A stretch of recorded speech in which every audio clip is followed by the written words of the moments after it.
बेधे देहिया में गरमी कोलसी राजा जी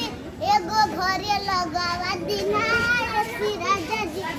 तया वतर मार के देसी राजा जी एगो घरे लगावा दिना सी राजा जी पंखा कूलर से गरमी न जाला सारा मेकअप हमर गई झुलाला पंखा कूलर से गरमी न डाला सारा मेकअप हमारी सही जुराला भोले पैसा लगी सावन कनी बेसी राजा जी एगो घरे लगवा दिना एसी राजा जी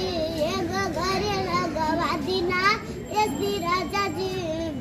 घरी घरी कहाँ बतियावेला फोन पर एसी मिलेला राजा ले लो ना लोन पर घरी घरी कहाँ बतियावेला फोन पर एसी मिलेला राजा ले लो ना लोन पर कबो गलती से लइहा ना परसी राजा जी एगो घरे लगवा दिना एसी राजा जी एगो घरे लगवा दिना एसी राजा जी।